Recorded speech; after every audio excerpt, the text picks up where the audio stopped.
రౌడీలు పిల్లల్ని ఎత్తుకుపోతూ ఉండగా అదే టైంకి లక్ష్మి అక్కడికి వచ్చి రౌడీలందరినీ కూడా చితక్కొట్టి పిల్లల్ని యమునని కాపాడుతుంది. రౌడీలందరూ కూడా లక్ష్మి కొట్టిన దెబ్బలకు అక్కడి నుండి పారిపోతారు. ఇక ఆ తర్వాత యమున లక్ష్మికి దండం పెడుతూ, అమ్మ సమయానికి వచ్చి పిల్లల్ని కాపాడావో, నీకు ఎలా కృతజ్ఞతలు తెలిపాలో కూడా తెలియడం లేదు అని చెప్పి యమున అంటూ ఉంటుంది.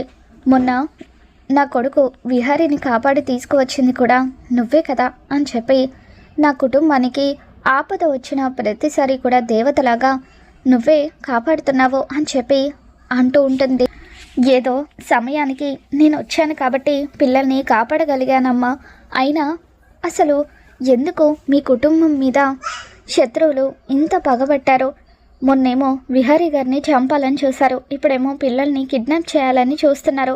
అసలు ఎవరమ్మా ఇదంతా చేస్తుంది అని చెప్పి లక్ష్మి అడుగుతూ ఉంటే, అదే తెలియడం లేదమ్మా, మేము ఈ మధ్య వైజాగ్కి వచ్చాము.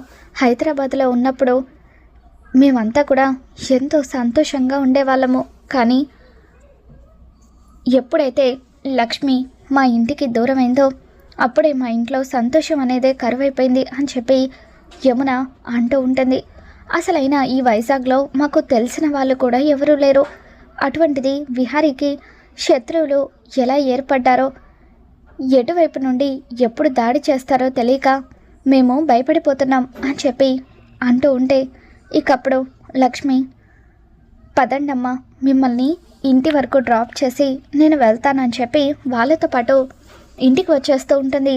మరోవైపు సహస్ర ప్రతిరోజు 4 వరకు ఇంటికి వచ్చేసే సిరి ఆ రోజు 6 ఇంకా రాకపోవడంతో విహారికి ఫోన్ చేస్తుంది.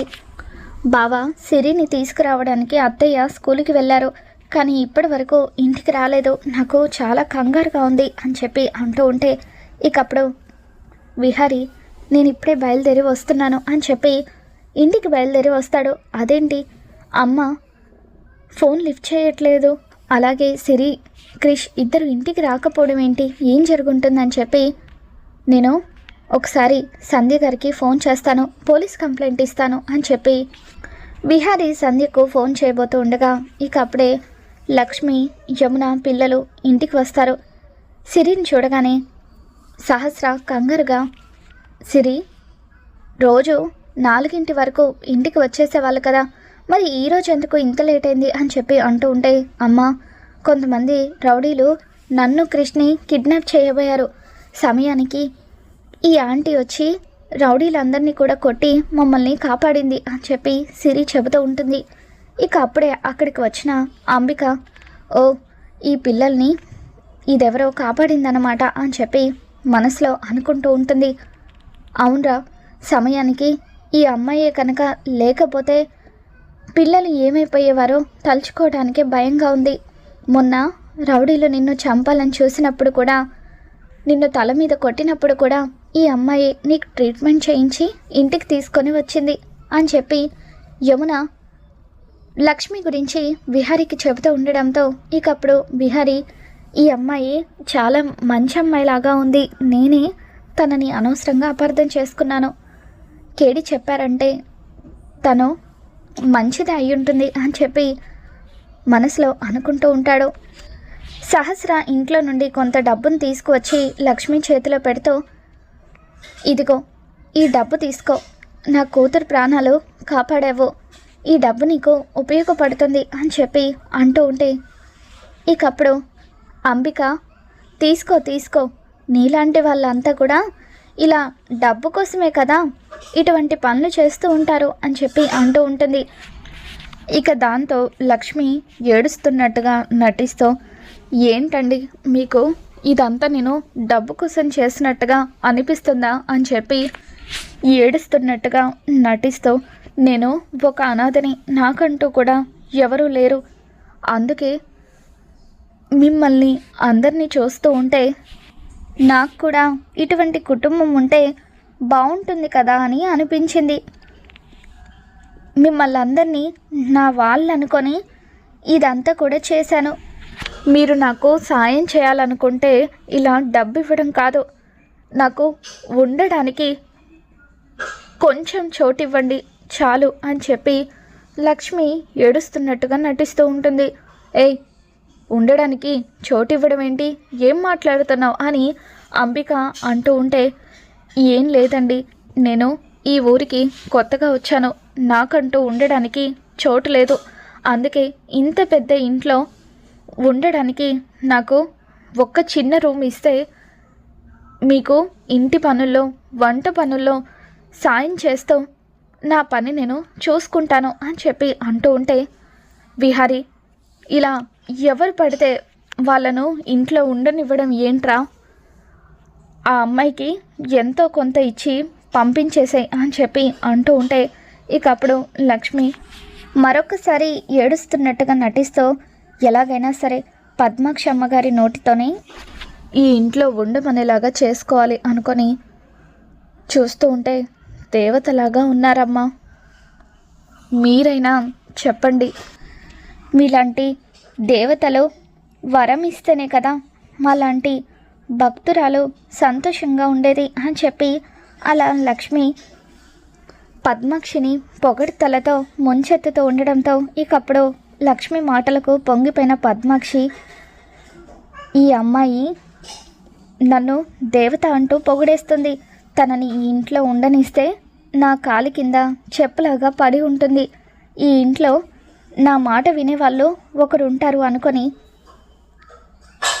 ఆగమ్మా, నువ్వలా ఏడుస్తూ ఉంటే చూడటానికి చాలా బాధగా ఉంది, ఇంత పెద్ద ఇంట్లో నీకు ఉండడానికి ఎందుకు చోటు లేదో నేను చెప్తున్నాను, నువ్వు ఈ ఇంట్లోనే ఉండొచ్చు, నువ్వు కూడా ఇక మీదట మా మనిషివే అని చెప్పి అంటూ ఉండడంతో ఇకప్పుడు విహారీ ఈ మహా మామూలుది కాదు, పద్మాక్షి అత్తయ్య నోటితోనే ఇంట్లో ఉండమనేలాగా చేసుకుంది అని చెప్పి అనుకుంటూ ఉంటాడు. ఇకప్పుడు అంబిక, అది కాదక్క, ఆ అమ్మాయి ఎవరో తెలీదు, తన బ్యాక్గ్రౌండ్ ఏంటో తెలియకుండా ఇలా ఇంట్లో ఉండమనడం ఎంతవరకు కరెక్ట్ అని చెప్పి అంటూ ఉంటే, చూడంబిక, ఆ అమ్మాయికి ఏం అవసరమని మొన్న విహారిని ఈరోజు పిల్లల్ని కాపాడింది, మరి అంత పెద్ద సాయం చేసిన ఆ అమ్మాయికి మనం ఇంత చిన్న సాయం చేయలేమా, అయినా ఇంత పెద్ద ఇంట్లో తనొక్కటి ఉంటే ఏమవుతుంది అని చెప్పి నేను చెప్తున్నాను, నువ్వు ఈ ఇంట్లోనే ఉండొచ్చు అని చెప్పి పద్మాక్షి చెప్పడంతో లక్ష్మి ఎంతగానో ఆనందపడిపోతూ ఉంటుంది. ఇక ఆ రోజు రాత్రి పండుకి వంట పనుల్లో సాయం చేస్తూ లక్ష్మి పిల్లలిద్దరికీ కూడా భోజనం తినిపిస్తూ ఉంటే, పిల్లలు చాలా రోజుల తర్వాత లక్ష్మితో సంతోషంగా ఉండడం చూసిన విహారీ షాక్ అవుతాడు. ఈ మహాలో ఏదో ప్రత్యేకత ఉంది, తను వచ్చిన దగ్గర నుండి ఇల్లంతా కూడా చాలా సంతోషంగా ఉంది, పిల్లలు కూడా మళ్ళీ చాలా రోజుల తర్వాత సంతోషంగా కనిపిస్తున్నారు అని చెప్పి మనసులో అనుకుంటాడు. ఇక ఆ తర్వాత రాత్రి అందరూ కూడా భోజనం చేసి వెళ్ళిపోయిన తర్వాత మహాని ఉదయం ఆఫీస్లో కూడా నేను ఎన్నో మాటలు అన్నాను, కానీ తను మాత్రం నా కుటుంబానికి చాలా పెద్ద సాయం చేసింది, తనకు సారీ చెప్పాలి అనుకొని విహారీ లక్ష్మి గదిలోకి వస్తూ ఉంటాడు.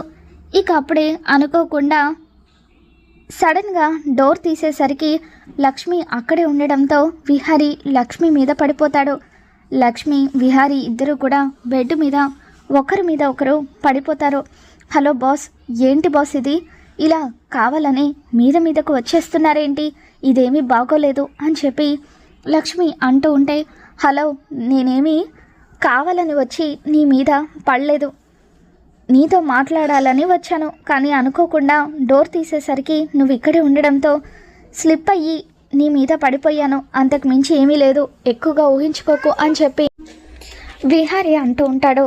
ఇంతకీ ఎందుకు వచ్చారో చెప్పండి అని లక్ష్మి అడుగుతూ ఉంటుంది.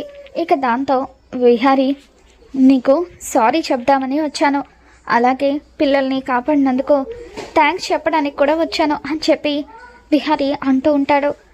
పర్లేదులే బాస్, ఎంతైనా నాకు ఉద్యోగం ఇచ్చిన బాస్ కదా మీరు, ఇది కూడా నా ఫ్యామిలీ అనుకొని చేశాను, దానికి థ్యాంక్స్ చెప్పడం ఎందుకులేండి అని చెప్పి లక్ష్మి అంటూ ఉంటుంది.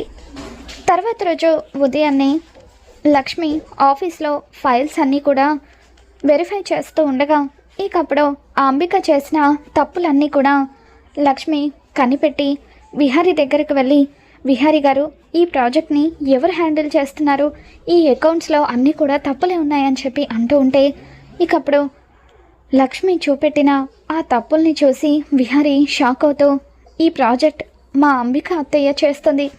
తన మీదున్న నమ్మకంతో ఇప్పటి వరకు నేను ఈ అకౌంట్స్ని అస్సలు ఒకసారి కూడా వెరిఫై చేయలేదు. ఇంత పెద్ద మిస్టేక్ ఉందా ఈ ఫైల్లో అని చెప్పి వెంటనే అంబికను తన క్యాబిన్కి పిలిపిస్తాడు. ఏంటి అత్తయ్య ఇది, మీ మీదున్న నమ్మకంతో ఇంత పెద్ద ప్రాజెక్ట్ని మీకు అప్పగించాను, మరి ఇందులో ఇన్ని కోట్ల రూపాయలు ఎలా తేడా వచ్చాయని చెప్పి మీకు తెలియకుండానే ఇదంతా జరిగిందా అని చెప్పి విహారీ ప్రశ్నిస్తూ ఉంటాడు. ఇక దాంతో ఇదంతా కూడా కొత్తగా జాయిన్ అయిన మహా వల్లే విహారీ తన తప్పుల్ని కనిపెట్టేశాడని లక్ష్మి మీద అంబిక కోపం పెంచుకుంటుంది. ఇక ఎలాగైనా సరే మహాను ఇంట్లో నుండి వెళ్ళగొట్టాలి, ఆఫీస్ నుండి వెళ్ళగొట్టాలి, అప్పుడే ఈ కంపెనీని సొంతం చేసుకోగలనని చెప్పి అంబిక ఆలోచిస్తూ ఉంటే, మరోవైపు లక్ష్మి, అంబిక అమ్మ, ఇప్పటి నుండి నా ఆటను మొదలు పెట్టాను. ఒక్కొక్కటిగా మీ తప్పులన్నిటినీ కూడా నేను బయటకు తీస్తాను, విహారీ గారికి మీ నిజస్వరూపాన్ని తెలియజేస్తాను అని చెప్పి లక్ష్మి అనుకుంటుంది. మరి రాబోతున్న ఎపిసోడ్లో ఏం జరగబోతుందో మళ్ళీ మన ఛానల్లో తెలుసుకుందాం. ఈ వీడియో మీకు నచ్చినట్లయితే తప్పకుండా లైక్ చేయండి.